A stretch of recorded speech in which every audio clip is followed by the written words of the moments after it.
and good evening. I'm Melisa Idris. Welcome to Consider This. This is the show where we want you to consider and then reconsider what you know of the news of the day.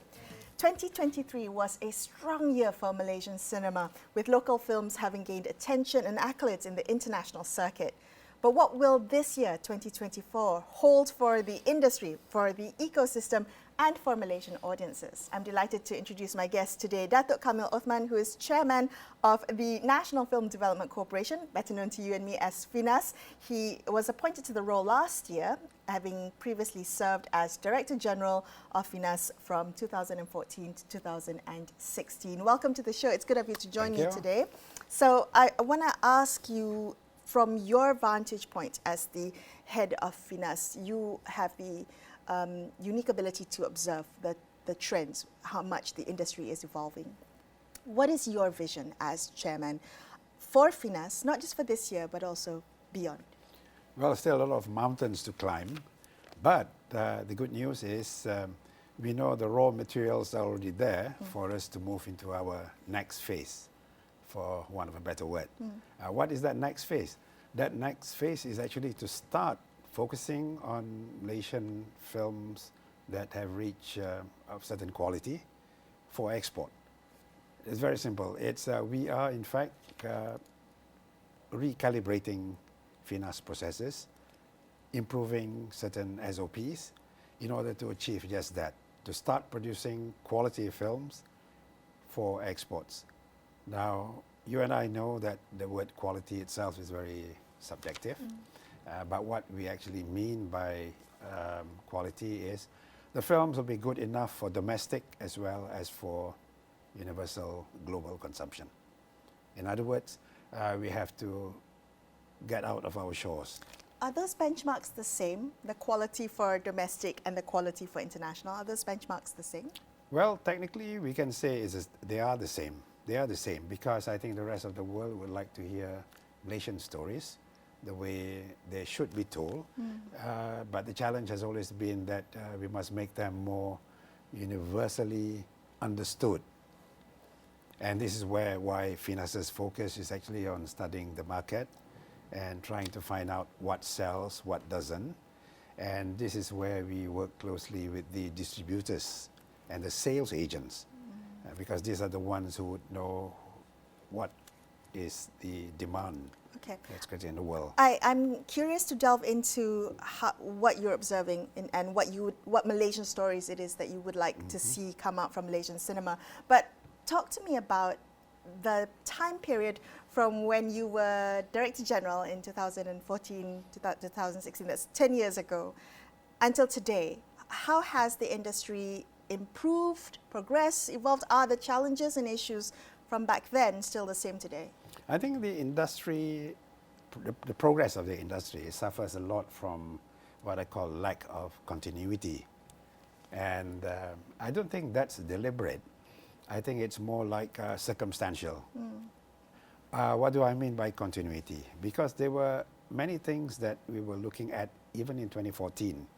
And this includes, for instance, we had to explore, is the subsidized environment for the film industry here, I mean the grants and all that, does that actually help to produce better filmmakers? Or are they just attracting the, entrepreneurs who just assume that filmmaking is another of their businesses and which they could handle just as any other business? So that was one. And the other is whether things like wajib tayang.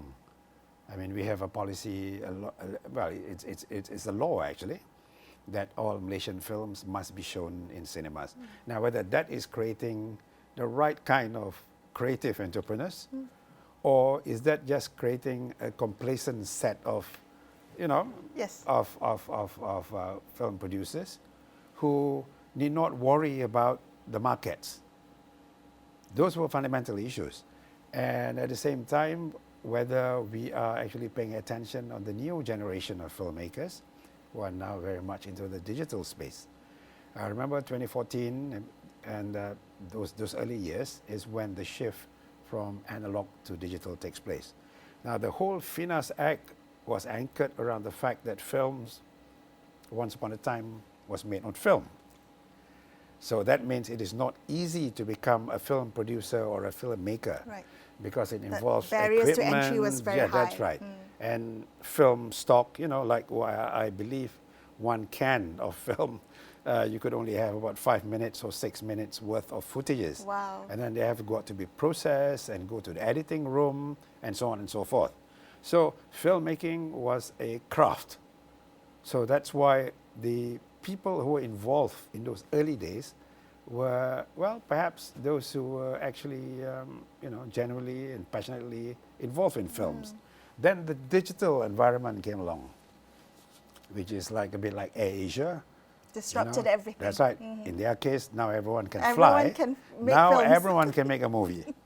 This is where part of the challenges which we are still seeing today are actually being, you know, they have actually surfaced. We did not see it so directly in the early days, but that's one of the challenges we have. 2014, and it will still be there today, and I think it will still be there in a few years from now. Well, what's your sense then in terms of looking at whether a subsidized environment helps make for a good conducive industry? Is this an industry that requires more protectionist measures? I believe that protectionism up to a certain point is okay. But protectionism, you see, is about something like about unfair advantage. I mean, that's what protectionism is supposed to, you know, to cover, right? In the case of filmmaking now, where almost everyone can make a film, it becomes a bit more challenging than usual because films are being made at random. The number of, I mean, let's look at the production licenses which FINAS issues. Technically, we've got 700 plus production companies in the country. Is that a lot? What did you want Well, more? I mean, does it mean that, you know, we are busy making films? 700 companies, right? Okay. Making films. So the output is not the same. For cinema and for TV. But the outputs are, well, they're not the same and they vary from producer to producer. Got it. Whereas in an environment where market forces actually operate, you would only produce what is being demanded. And your success or failure will depend on the audience. So if the audience likes something, it becomes a box office hit. If the audience do not like anything in particular, then it becomes just another normal film. So our focus on export is actually to basically is to expand the market so that filmmakers can start thinking, if I would like to export or show my films in Finland, what would the Finns be thinking about the films that they're going to see there? Or France, or Europe for that matter. Because right now it seems like we are making horror films only to frighten ourselves. We tend to make comedies which only Malaysians could laugh at. And yet you could see that even from neighboring countries. I mean, Thailand has been making horror films. You know, Indonesia has been making horror films, which are really making Malaysians flock to the cinemas. And yet our own horror films are somehow limited Okay. by the market. So if I understand correctly, one of the reasons why this industry may be stifled in its ability to grow is protectionist measures. Yes, the Okay. protectionist measure somehow doesn't bring out the entrepreneurial part, because it's a, like I said, it's a very complex issue. Okay. you know. So what does a thriving ecosystem look like? In your vision, paint a picture for me. In Malaysia, in the context of Malaysia with our domestic market, aiming to target an export market, what does that look like? The ecosystem must be one where, first of all, the producer or the one making the film is actually undertaking that activity because they know there's a market for it. Okay. No different from, you know, a bakery would study the market before you decide, you know, you want to have a bakery shop in Taman Tun or in Bukit Jalil, for instance. So there is an effort made to know your market, who your targeted audience is, basically. So that's what makes a businessman. But remember, that portion is normally undertaken by what we call the producer. The other component is the creative side. That's the director, the writer, and all that. Those are the ones that previously FINAS was focusing on, the creative side, the ones who are going to get the output out. Okay. But we were failing to see the business side of this industry, which is equally important and which wasn't seen as important at one time simply because, one, because of this protectionist policy, and the other because of the subsidized policy as well. By subsidy here, I mean no other country in the world subsidizes their industry the way that we do. The film industry. The film industry. The government has been very generous for this industry. Millions and millions have been poured into this industry. Okay. Do you see subsidies for this industry being removed or rationalized I wouldn't in some way? say it will remove. I mean, if you ask me personally, and here I've got to be careful a bit, personally, I would like to see this as being like everyone gets a loan, soft loan, from the government until they complete their product. Once it's delivered to the specifications that we want, in other words, they have actually seriously come up with a exportable product or a product that can be accepted, then it's converted into a grant. So it's a bit like saying, until you come up with your product, it's a loan. And if you don't deliver, you have And to if pay you don't it back. deliver, you got to pay it back. That will put some sense of responsibility, maybe. I'm not saying that there's no responsibility now. Right now, it's a bit like this. I can get away with many things. Right. Because it's all subsidized and you That's have right. financing. Yes. Okay. Right. And I know the industry. I mean, I've been long enough in the industry to know that people are actually saying the grants are like, they consider the grants their income, Okay. which is not what it's supposed to be. The grants, the support. Remember, FINAS is not about financing. It's about support. So basically, you would like to make a film, for example, and your film costs, let's say, 1 million, but you have $500,000 in your savings because, you know, and you just need another $500,000. That's where FINAS comes in. Okay. But we know most of the time that that can only happen if you are passionate enough about your film, where you want to have a product. So you want to make money from the product. What has happened, not for everyone, but what we have observed is that most are actually they are generating their income from the production before the product. And this is where some of the issues that we are facing. So this is where the criticism comes out that Malaysian cinema is subpar, that the content is dumbed down. I mean, we've heard these criticisms before. And the way to address this is to ensure that the people who are actually making films are making films for... Yes, they are treating the films like they are babies, like they are children. Okay. So FINAS is about support. Yes, okay. Is FINAS about censorship? Is FINAS about control of narrative? No, well, censorship is under a different ministry. Under Home Ministry. Is under the Home Ministry. FINAS's role is to actually, well, basically it's just to say the sky is the limit when it comes to your imagination.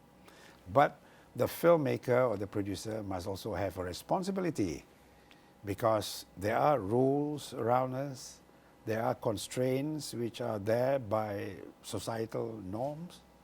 So we got to be very aware about that. And even in a place like Singapore, for instance, scripts have to be sent first to be read before permission is given to film them. In Thailand, you can't say anything about the king, royalty. So you see, every country will have something. And it's up to the producers, you know.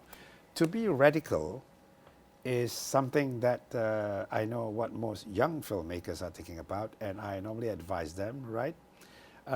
You could make the film, but under our licensing environment, when we look at the script, it may not be allowed. Okay. Right. For obvious reasons. Because it's all about the legalities that surrounds it. And if you are making it overseas, then that's up to you. But when the film returns to Malaysia, it will still have to be classified. Does that stifle the growth of Well, local cinema? I I mean, okay, last Okay. year, let me just add on to my question. Last year, we saw what was said to be a golden year for Malaysian Yes. cinema. Local films did very well. Correct. But many of them did not do well locally, had to Yes. go abroad to get the recognition. Some of them even bypassed local screenings, directly went online to YouTube and different streaming platforms. So does that hamper filmmakers who want to play within the Malaysian ecosystem, want to have their films celebrated at home, but are unable to given all these parameters that are placed by the state? A very good point there, because we have another issue that FINAS is trying to address, which is the audience. We have been so busy talking about the making of films, about export, but we fail to look into our audience. In many countries in the world, there is such a thing as creating awareness amongst the audience. It's very important. So, and that is what we are actually looking at right now. In fact, we are implementing a few programs where it's not just for the members of the audience, but also for film critics. So we are attacking some of these other areas which 10 years ago, nobody would believe that FINAS would be able to want to do those things. But why are we doing these things? Because what does that these mean? are like, they are the ones that support the ecosystem.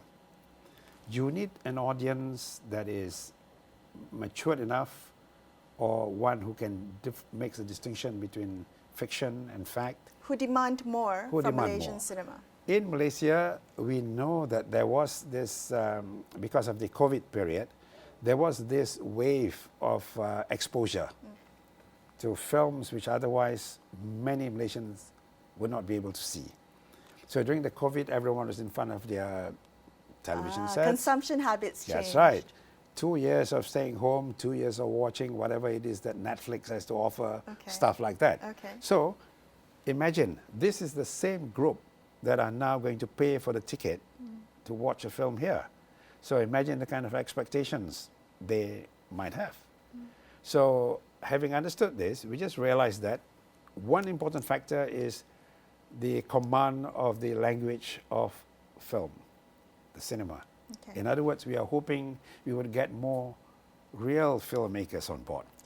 And a cine-literate audience. That's right. Okay. And a cine-literate audience who could distinguish between what is there to, like you can agree to disagree.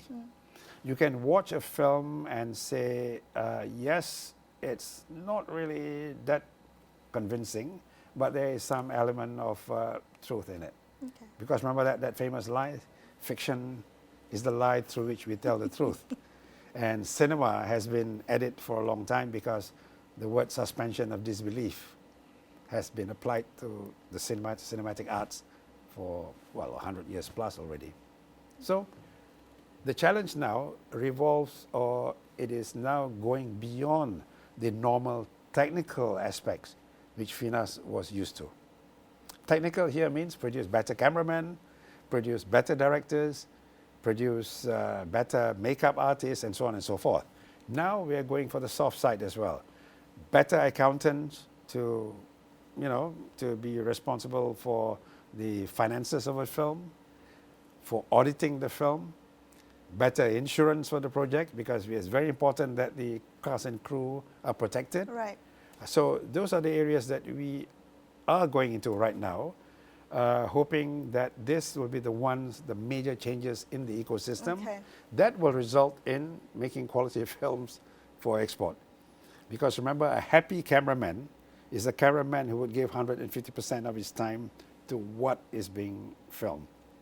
A happy writer is one who would do a lot of R&D that will give credence and accuracy and authenticity to what they're writing about. Okay, so take care of the industry first, and that will be reflected in the output, is That's what right. FINAS is saying. Correct. I think what I'm learning from our conversation are the role of FINAS. I feel I may not have fully understood before coming into this conversation. I think many of the audience also may perceive FINAS to do different things. So we often think of FINAS we often conflate FINAS with censorship, with controlling narratives of Malaysian cinema, with financing, choosing which projects to finance. So why don't you clear the air? Why don't you clarify for us exactly where FINAS's parameters are as maybe defined by the National Film Act, which was enacted in 1981. Yeah, 40 years ago. Yes. Well, if you ask us, FINA's greatest role is actually the biggest role, right? The biggest role is actually to develop an industry. To develop an industry means it's not just about the outputs, it's also the quality of the outputs. So we are more focused on the ecosystem management. From the time an idea emerges, and for that idea to transit into production, and then resulting in a product, and the product have to go into distribution, marketing, and everything, and finally the consumption points, which once upon a time, when the Act was set up, it was only the cinemas, the theatres. Today, everyone carries a cinema in their hands, in their pockets, in their handbags. That's a good point. So we are now looking at a completely different environment altogether. So that is why we are also reviewing the Acta FINAS in order to make it more up-to-date and more relevant to the digital environment. So when a film bombs at the box office, when a film doesn't get the recognition it got internationally, locally, when a film doesn't resonate with audiences, or audiences are upset with the quality of a film, can they lay the blame at FINAS's doorstep? No. Is that fair criticism? If there's bad food served at a restaurant, you don't go to the DBKL who gave them a license. Does FINAS hold any responsibility in it? Well, I mean, we hold the responsibility at a very personal level. At a personal level, because let's take, I mean, in my case, for instance, when we built the animation industry in Malaysia, that was way back in, between 2000 and 2014. Before you joined FINAS? Yes, before I joined FINAS. Now, we had a strategy and a long-term strategy that looks into everything I've said earlier about what we are doing in FINAS today. Now, what can we summarize? It is all about, first of all, you must create the right environment for animators to emerge, which means that's going to universities, colleges, and all that, and mining the talent. Secondly, it's a lifelong learning process. With technology today, it's all about tomorrow, whatever technology you have today will be made obsolete. Right. So we were always trying to be ahead in that area. But at the same time, we also say, right, after having done your animated TV series or whatever, who was going to watch them? Then the importance of advertising, promotion, distribution. And that's how also co-production helps. Now, why is FINAS stressing on co-production today? Because the minute you co-produce with 3 other countries, automatically you have 3 countries. Markets, yes. Markets. Yes. So it is okay. We can do co-productions right now. I could make a Malaysian film with a Thai star or a Korean actress, and it can be funded by many parties. Good example, Tiger Stripes recently. That was funded by 7 countries. But it is still a Malaysian film. Why? Because it was made here. The director is Malaysian and so on and so forth. It's a Malaysian story. Right. Well. So what we have done in FINAS right now, we have studied models like that, the financial models, where you see, they didn't get the grants entirely from FINAS. Some of the successes you mentioned earlier, to be honest, has nothing to do with FINAS at the ideation stage. Okay. Like Abang Ade, they came in only for FIMI. That's the other incentive we have, which is you just shoot your film, spend, and whatever you spend, once audited, you get 30% cash back. So now, for 2024 onwards, we would like to play a more proactive role in the ideation part. Because films like what we have mentioned, the ones that have given Malaysia a good name, they were actually birthed or were given life outside Malaysia first. Right. And you want to bring that process back home. That's right. Okay. All right. In the minute or so that we have left, because you brought up the personal, how it resonates to you personally just now, I want to ask you what you hope your legacy is. You have such a strong position to influence Malaysian cinema in your role as FINAS chairman. What do you hope your legacy to be for this industry? I just hope that filmmakers that can rise to the stature of what we call national icons for the country. Okay.